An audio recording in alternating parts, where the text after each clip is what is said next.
안녕하세요. 만나서 반갑습니다. 정말 오랜만이죠. 네. 최근에 코로나로 인해서 저희 스터디가 대면으로 이렇게 만나서 또는 이렇게 네, 이렇게 대면으로 이렇게 수학 공부 모임을 했었는데 네, 최근에 코로나 때문에 저희도 언택트 방식으로 온라인으로 지금 수업을 하고 있어요.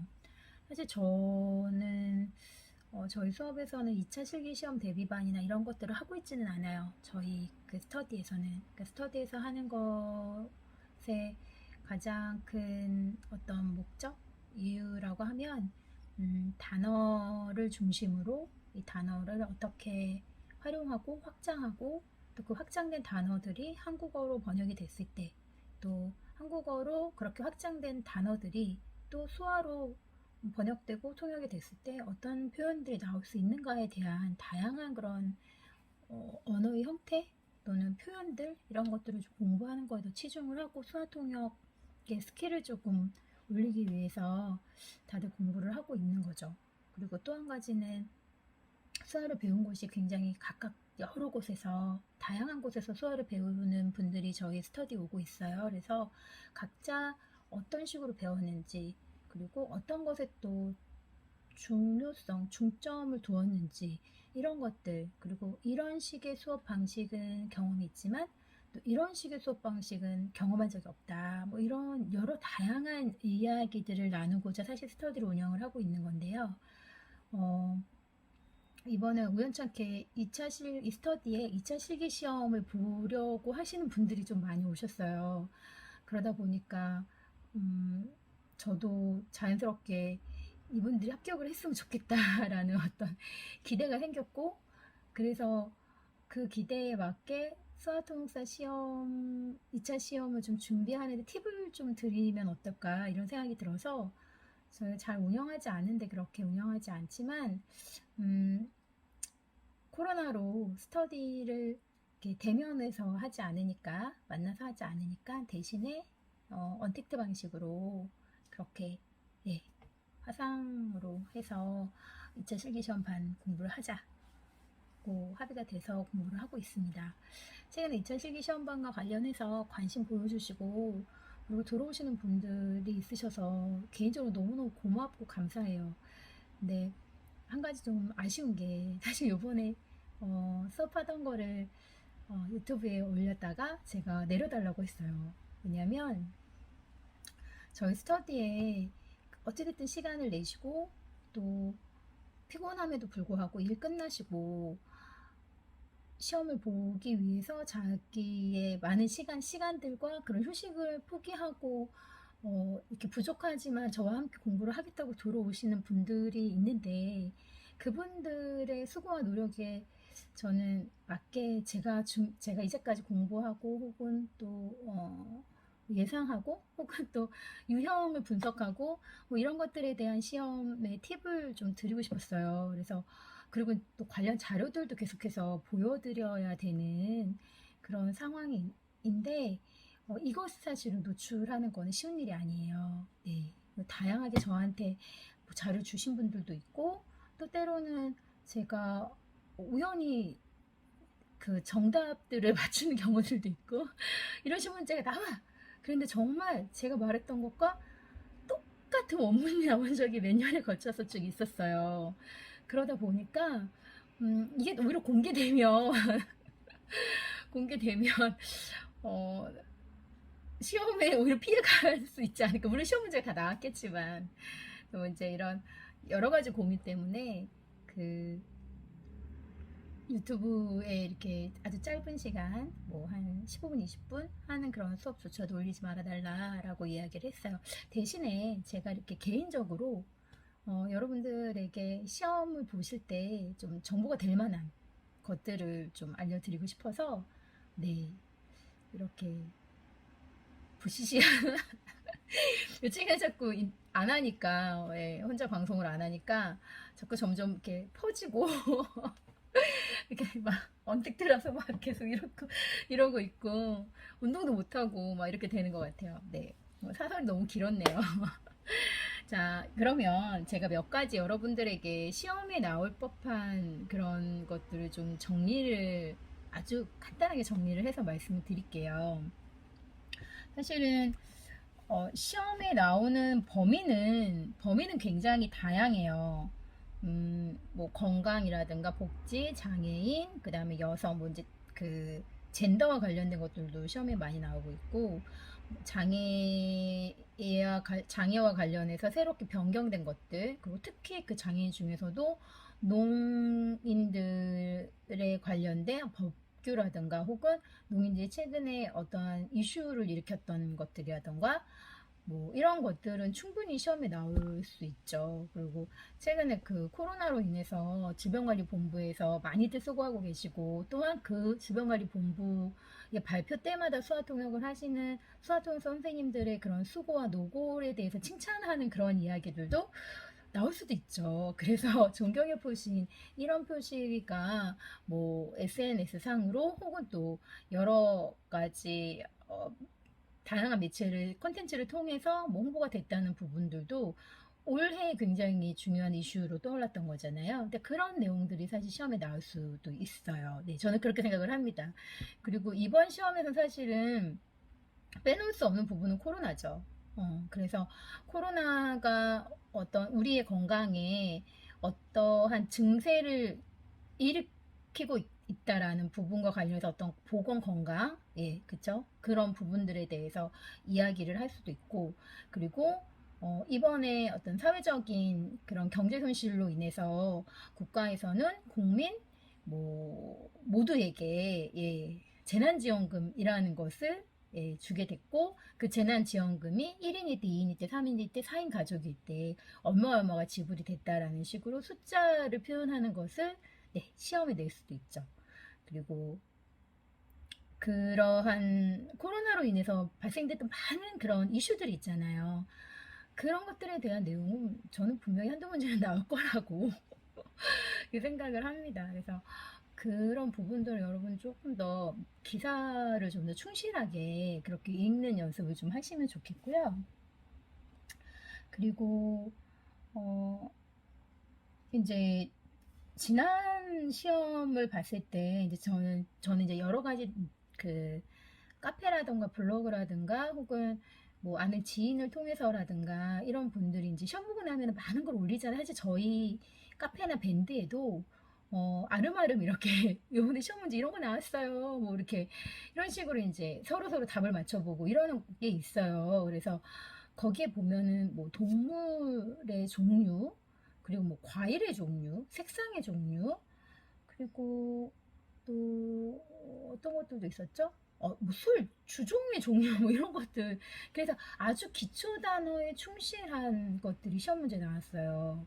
그래서 여러분들이 자꾸 수학통사 시험을 볼 때 중급 단어, 고급 단어, 뭐 관용수와 이런 거에 너무 막 치중해서 사실은 보시는 경우들이 많이 있고, 그리고 또 지역 수화라던가 혹은 나라 수화 반드시 나오는 것들이에요. 안 나올 수가 없어요. 그래서 지역이나 나라 수화에 대한 것도 여러분도 반드시 좀 기억을 하시면 좋을 것 같아요.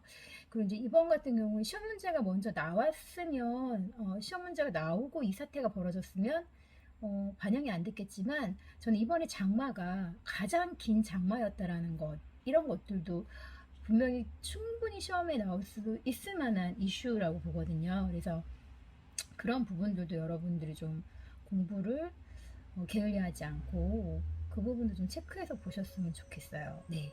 그래서 우리가 특히 숫자와 관련된 시험 문제 또는 지화와 관련된 시험 문제는 반드시 나옵니다. 그래서 숫자와 관련된 문제는 뭐 아까 말한 것처럼 코로나에 대한 이야기를 계속 한다면 뭐 예를 들어 남미나 그리고 미국에서 코로나의 숫자가 매일 증가하고 전 세계의 숫자가 뭐 증가하고 있고, 그 중에 가장 그 감염 확진자 수가 많은 나라는 뭐 어디인데 그 나라에 몇 명이 확진이 됐다.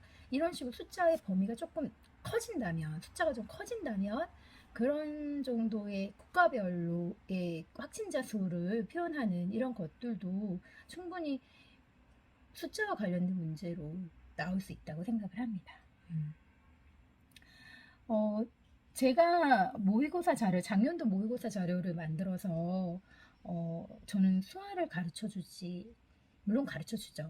하지만 주로 이제 수화 통해서 시험을 보시는 분들에게는 자료가 어떤 식의 자료들을 분별하고 그 자료 안에서 우리가 주목해서 봐야 되는 것들이 무엇인가라는 거에 더 많은 이야기를 나눠요. 수화는 이제는 각자 수화 통역 훈련을 통해서 단기 뭐 저 같은 경우는 단기로 뭐 한 달 한 달 반 이렇게 의뢰가 들어오는 경우들도 있고 수업 의뢰가 들어오는 경우도 있고 그런데 거기에서 한 네 번 다섯 번을 배운다고 해서 사실 수화 실력이 월등하게 뛰어나게 좋아지는 건 아니거든요. 물론 몰랐던 표현들을 알게 될 수는 있죠. 근데 지금 제가 말씀드렸던 것처럼 여러분들이 색깔 표현에 대해서 전혀 인지하고 못하고 있다가 색깔에 대해서 조금 생각하셔야 될 것 같아요. 이랬을 때 색깔에 해당하는 그 초급 단어들을 다시 한번 책을 통해서 본다면 저는 그게 여러분들이 해야 할 몫이라고 생각을 하는 거예요. 강사로서 해줄 수 있는 거는 이 단어 하나하나를 얘기해주고 이 표현을 이렇게 하세요라는 걸 얘기해주는 게 아니라 시험 문제 유형을 파악하고 그 유형 안에서 우리가 주목해야 할 것은 무엇인지 그리고 키워드가 무엇인지에 대해서 여러분들이 좀 더 주목을 해야 할 필요가 있다는 거죠. 작년에 제가 모의고사 자료를 만들었던 것 중에 내용은 음, 이제 뭐 학대 신고 건수 뭐 이런 거 관련된 것들로 숫자가 좀 나왔고요. 그리고 당연히 장애 등급제는 사실 폐지라고 말하긴 그렇지만 어찌됐든 장애가 심한 장애와 장애가 심하지 않은 장애 두 개로 나눠졌다라는 거 새롭게 바뀐 내용이기 때문에 반드시 시험에 나오는 거죠. 뭐 그리고 이번에 이슈됐던 것들 중에 다양한 것들이 있는데 사실은 뭐 코로나로 인한 이슈가 너무 강해서 사실은 모든 게 다 덮였죠. 모든 게 다 덮였어요. 그래서 그리고 또 매년 최저 시급과 관련된 것들은 시험 문제 간간히 나왔어요. 그래서 여러분 올해 최저 시급에 대한 것도 한 번 더 여러분이 얼마인지 또 내년에는 얼마로 책정이 되는지 이런 것들도 다시 한번 살펴볼 필요가 있을 것 같고요. 그리고 뭐 세계 수어의 날과 관련된 것도 작년에 시험에 나온다 그랬는데 정말 나왔어요. 세계 수어의 날과 관련해서도 이번에는 저는 이것도 좀 이슈가 될 것 같은데 그 수어의 날을 정하는 것과 관련해서 토론회가 있었어요. 그래서 수어의 날을 언제로 할 것인가에 대한 논의들이 있었는데 그것과 관련해서 뭐 농인이니까 9월 9일로 하자 뭐 예를 들면 보다라는 소리가 10월 10일로 하자 혹은 한국수어 언어법이 제정된 날을 기준으로 하자. 뭐 이런 식의 다양한 것들이 있어요. 그 농아인의 날이 아닌 수어의 날, 수어의 날을 이제 정해서 한글날처럼 수어의 날, 수어날 뭐 이런 걸 정해서 그 날짜를 기념하자라는 것에 대한 논의들도 있었기 때문에 그런 것들도 수어 관련해서는 여러분들 좀 이해하고 보시면 좋을 것 같아요. 최근에는 우리가 계속해서 농인들의 정체성과 관련된 이야기를 하고 있잖아요. 근데 농인들의 정체성도 물론 우리가 계속해서 그 부분을 체크해야 되지만 최근에 또 어떤 오디즘이라는 그런 단어들이 계속해서 농사회 안에서 나오고 있거든요. 근데 이제 청인의 중심으로 그 입장에서 그 사고하고 판단하고 생각하는 이런 것들이 이제 오디즘이라고 간단하게 말씀드릴 수 있는데 그러한 오디즘에 대한 것들이 정확히 어떤 의미인지 뭐 시험 문제 예를 들어서 오디즘이란 이러이러이러한 것을 말한다 라고 얘기했을 때 여러분들이 사전 정보를 알고 있으면 그 단어가 수화가 뭔지 몰랐어도 이 내용이 오디즘이지 라고 빨리 눈치 빠르게 답을 적어낼 수도 있거든요. 그래서 그런 부분들 특히 상식, 네, 장애인 쪽과 관련돼서 이슈가 됐던 그런 상식들 그런 것들에 대해서는 여러분들 꼼꼼하게 챙기지 않으면 시험 볼 때 놓쳐요. 네, 놓치는 부분들이 있고 작년부터인가 재작년부터인가 장문의 수화 통역을 할 때 그전에는 누스의 형태나 약간 보도식의 내용들 아니면 뭐 책의 어떤 교훈적인 내용들을 가지고 책의 교훈적인 내용들을 가지고 그 통역 아주 정갈한 통역을 하는 것과 관련된 수화 통역의 형식이 있었다면 작년에는 표현을 더 많이 보는 그런 음성을 듣고 수화를 하는 게 있었어요. 그러니까 음성의 내용이 좀 더 텍스트적인 느낌이 아니라, 예, 텍스트 같은 그런 느낌이 아니라 이것을 가지고 공간을 구성하고 그 공간 구성 안에서 수화를 어떻게 나열할 것인가, 공간 안에서 어떻게 이것을 배치하고 도상성 있게 끌어낼 것인가, 이런 거와 관련된 것들을 좀 더 세밀하게 체크를 했던 것 같아요. 그래서 여러분들이 제가 늘 하는 말이지만 수화로 글을 쓰지 말라고. 수화로 글을 쓰는 작업을 하지 마세요. 근데 시험 문제 자체가 사실 단문의 경우는 거의 수화로 글을 쓰죠. 네, 그런 표현들이 많아요. 여러분이 수화로 글을 쓰는 작업에 너무너무나 익숙해 있다가 나중에 수화 통역 과정이나 혹은 작문을 표현할 때, 그럴 때 이게 수화로 글을 쓸 게 아니라 수화로 도상성 있는 표현들을 해야 되는 그런 통역을 해야 될 때 여러분이 글을 쓰고 있으면 저게 무슨 말인가 이해가 되지 않아요. 네.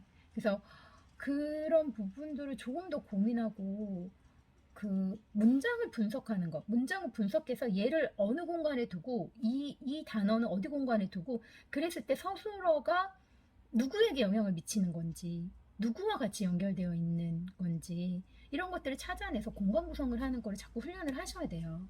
그렇지 않으면 계속 나열하는 수화를 할 수밖에 없죠. 네, 나열하는 수화를 할 수밖에 없어요. 물론 시험에서 고도의 기술을 요하지는 않는 것 같아요. 하지만 그래도 그렇게 공간 구성을 한 단락이든 이라도 보통은 한 10문장, 11문장, 길어야 12문장 나오거든요. 근데 그 안에서 한 문장, 두 문장이라도 이게 도상성이 강한 표현이 들었다면 그것을 쭉쭉쭉 수화를 쓰는데 이 급하게 마음을 먹지 말고 머릿속으로 이게 무슨 그림일까? 라고 한번 그림을 그리는 연습을 자꾸 하시기를 좀 바랍니다. 음, 그리고 이제 날씨에 대한 이야기들도 조금씩 나왔어요. 매년 날씨에 대한 이야기들도 나오고 있고요. 이제 잠깐 장문에 대한 걸 좀 말씀드리고 싶은데, 제가 장문과 관련해서 어떤 거를 작년에 했냐면, 상대적 박탈감에서 벗어나는 방법, 이런 식의 기사를 가지고 했어요. 그래서 애플에 잡스하고 그 다음에 마크 자커버그와 관련된 이야기였고, 그리고 거기에는 미니멀리스트라는 그런 단어, 새로운 신조어든 아니면 조금 사람들 사이에서 화제가 됐던 단어들, 우리 왜 워라벨이나 이것도 시험에 나왔죠. 사실 이것도 찍었었어요. 제가 쪽지게 강사입니다. 나름 저 혼자. 그래서 워라벨이라든가 아니면 혼족 이런 것들 있잖아요. 이런 신조어들에 대한 것도 놓지 마시고 이 단어가 무슨 의미인지 자꾸 보시는 거, 이런 것들도 생각을 하셔야 돼요. 그래서 상대적 박탈감에서 벗어나는 방법, 이렇게 제목을 딱 들었을 때 상대적 박탈감이란 이 안에서 여러분들 뽑아낼 수 있는 것들이 많아야 돼요. 첫 번째는 상대적 박탈감이 무엇인지에 대한 설명이 있겠죠. 그쵸? 그러면 상대적 박탈감은 왜 일어나는지에 대한 이야기가 있을 거예요. 그쵸? 그럼 이 상대적 박탈감을 벗어나기 위한 나의 노력은 무엇이고 그것으로 인해서 얻게 되는 유익은 무엇인가에 대해서 아마 글이 나올 거라는 거예요. 이거는 어떠한 문제점이나 부정적인 것들을 다룰 때 항상 나오는 패턴이에요. 장문의 패턴이에요. 그래서 여러분들이 예를 들어서 어떤 전자기기나 이런 것들 혹은 중독 이런 거와 관련된 이야기가 나왔을 때도 처음에는 그것으로 인해서 생활이 좋아졌다. 근데 그 다음에는 그러다 보니까 어떤 문제점이 생겼고 그 문제점으로 인해서 발생되는 사회적인 어떤 그런 피해 또는 개인의 피해 이런 것들이 발생을 했다. 그럼 이런 것들을 해결하기 위해서 어떻게 해야 하느냐? 그것으로 인해서 우리는 어떠한 노력을 해야 한다. 이런 식으로 어떤 문제점이나 사회적으로 이거는 좀 개선되어야 한다라는 그런 내용들을 다룰 때는 패턴이 딱 이 패턴이에요. 그래서 여러분이 10문장 안에서 한 두어 문장은 뭐가 나올 거고 그 다음에 두어 문장 마지막에 정점을 찍는 마지막 문장에서 그래서 우리는 이러이러한 노력을 해야 한다. 혹은 우리는 이래서 이러이러한 유익을 얻을 수 있다. 이런 식으로 나온다는 거죠. 네. 그리고 어, 장문의 형태가 또 한 가지는 뭐냐면 교훈점이에요. 교훈점. 교훈점을 유발하는 것들. 근데 그 교훈점을 유발하는 거는 대부분 어떤 한 인물을 소재로 잡아요. 인물 소재를 잡아요. 그래서 저는 캐릭터 디자이너 김상진이라는 사람에 대해서 지난번에 이야기했어요. 왜냐하면 최근에 워낙 그 웹툰이나 그런 영화, 애니메이션 이런 것들이 유명했었을 때였어요. 이때가 뭐 겨울왕국 뭐 이런 거 히트칠 때. 근데 이제 그게 디즈니사에서 하는 게 아니라 그것의 작품을 했었던 한국의 그 쉽게 말해 애니메이션 디자이너가 있었다라는 거, 이런 것들에 대해서 자부심과 긍지를 가지고 있고, 이 사람은 이제 이렇게 자부심과 긍지를 갖고 우리도 할 수 있어 이런 희망적인 메시지를 전하기 위해서 하는 건데, 이러한 어떤 인물을 소개하고 교훈점을 받기 위한 그런 내용들에는 반드시 이 사람의 어려운 불우한 환경이 나옵니다. 어렵고 불우한 환경이 나오고, 그 어렵고 불우한 환경을 어떻게 극복해 나가는데, 그 극복해 나간 이 사람의 인성, 특성, 또는 열정, 뭐 그리고 끈기, 뭐 이런 것들에 대한 게 나와요. 그것으로 인해서 이 사람이 어떤 일을 하게 됐고, 그 안에서 어려움이 있었고 도전할 만한 그런 포기할 만한 일들이 있었음에도 불구하고 열심히 일을 해서, 혹은 열심히 그것을 도전을 해서 결국에 이러이러한 성공을 이루었다. 그래서 우리도 이렇게 하게 되면 이러한 것들을 이룰 수 있다라는 희망적인 메시지와 함께 내용이 끝납니다. 네. 이런 식으로 어떠한 인물에 대한 소개를 할 때는 이런 패턴들이 항상 나오고 있어요. 그래서 여러분들이 최근에 조금 이슈가 됐던 사람들이나 혹은 관심을 가졌던 사람들, 혹은 꼭 그렇지 않더라도 대부분 패턴이 비슷하기 때문에 그런 유형의 패턴을 반복적으로 좀 읽고 몸에 좀 익숙하게, 손에 익숙하게 그것을 훈련해 놓는다면 다른 인물이 나온다 하더라도 그것을 당황하진 않을 것 같아요. 미리 어떤 순서로 나올 거라는 걸 여러분이 인지를 하니까. 그쵸? 네. 그렇게 해서 여러분들이 좀 기억을 하면 좋겠어요. 또 최근에 환경 문제에 대한 이야기들도 많이 나오고 있죠. 그쵸? 그래서 환경 온도가 1도만 올라가도 사실은 굉장히 위험한 상황이라는 거죠. 우리도 36.5도에서 37.5도, 1도만 올라가도 몸에 이상 징후가 나타나고, 그 2도가 올라갔을 경우에는 시름시름 아프죠. 그리고 3도, 4도까지 올라가면 우리가 거의 응급실 실려가잖아요. 그죠? 우리 몸이 체온이 40도 되면. 마찬가지로 지구의 온도도 그렇게 사람의 몸과 동일하기 때문에 사람의 몸과 동일하다고 보시면 돼요. 1도가 올라가는데 어떤 증상들이 계속 나타난다는 거죠. 그래서 아까 말한 그 가장 길었던 장마, 그리고 태풍, 뭐 이런 것들에 대해서 여러분들이 조금 기억을 하시고, 기후변화라던가 또는 동물 보호라던가 혹은 플라스틱 사용 금지라던가 이런 것들에 대해서 여러분들 좀 기억을 하시면 좋겠어요. 그리고 이거는 사실 예, 봉준호 감독에 대한 영화, 뭐 이런 영화 문화에 대해서도 이슈가 됐죠. 매년 올림픽이라던가 메달을 땄던 사람들에 대한 이야기들도 계속 나왔어요. 그래서 이번에는 그런 내용은 나오진 않았지만, 그 영화나 문화 쪽으로도, 그래서 비대면으로 언택트, 그래서 뭐 온라인이나 유튜브를 통한 어떤 뭐 매체를 통한 뭐 공연 이런 것들이 활성화됐다라든가, 그런 식의 공연 문화가 새롭게 만들어지기 시작했다. 뭐 이런 식의 내용들도 조금 여러분 기억을 하시면 좋겠고, 작년에 제가 이것을 했네요. 역사를 잊은 민족에게 미래가 없다. 이 시험 문제로 이거를 떡하니 써놨는데, 예, 이거 모의고사 시험 제가 만든 거예요, 그냥. 네. 그리고 작년에 불매운동과 관련해서도 제가 한번 내용을 다뤘었어요. 그리고 이렇게 여러분들 그리고 이제 뭐 어떤 가장 기본적인 어떤 상식에 관련된 거, 예를 들면 이런 거, 설득과 협상 능력은 타고나기보다 철저한 준비와 연습을 통해 충분히 가질 수 있는 능력이다. 이런 식으로 아주 기본적인 멘트, 시대와 상황과 어떤 뭐 외부의 영향을 받지 않고 우리가 늘상 이거는 진리야 뭐 이렇게 생각하는 그런 글들 있잖아요. 그런 글들, 이런 것들도 여러분들이 기억을 해 놓으시면 좋을 것 같아요. 네, 워커벨이란 말도 있었네요. 워커벨. 그리고 수화통역, 뉴스통역, 이제 요 최근에 이루어진 거라 사실 좀 넣지는 않았을 것 같은데, 최근에 수화통역사들의 위치가 많이 좀 이렇게 좋아지고 있다 그래야 되나? 위치가 좋아지고 있는 건 아닌데 어쨌든 수화 통역에 대한 사람들의 인지가 조금 생겨서 뭐 그런 부분들도 얘기를 하면 좋을 것 같고, 치매 노인이라던가 이런 노인 문제라던가 이렇게 소수자에 대한 문제들은 늘 항상 시험에 나왔던 일들이니 이랬던 거니까 여러분들 좀 기억을 하시면 좋을 것 같습니다.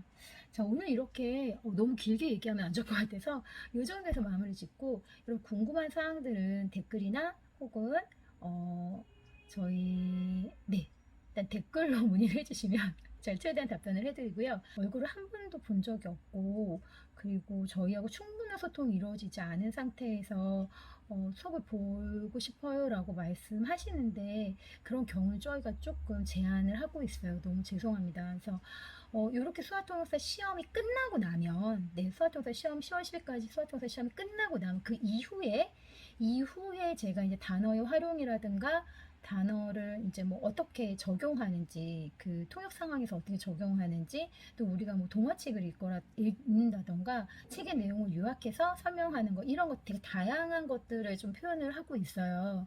이제 그 스터디를 하면서 그럴 땐 저희가 전체 오픈이에요. 전체 공개하거든요. 그래서 그럴 때 수화통사 시험 목적이 아니라 수화를 배우고 싶은 마음으로 오시겠다면 언제든지 환영입니다. 그렇게 이제 오시고 싶은 분들은 10월 10일까지만 좀 기다려 주시고, 궁금하신 것들이 많으신 분들은 예, 밑에 댓글 써주시면 저희가 정말 성실히 열심히 답을 써드리도록 하겠습니다. 제 긴 내용이었는데 여러분 봐주셔서 너무 감사드리고요. 좋아요와 구독하고 꼭 눌러주시고, 네, 저희가 열심히 노력을 해서 여러분들 더 좋은 컨텐츠를 만들기 위해서 노력을 하고 있거든요. 네, 조금만 기다려주시면 정말 재미있는 컨텐츠가 올라오게 될 거예요. 네, 그때까지 여러분들 건강하시고 코로나 잘 조심히 이겨내시기를 바라겠습니다. 감사합니다.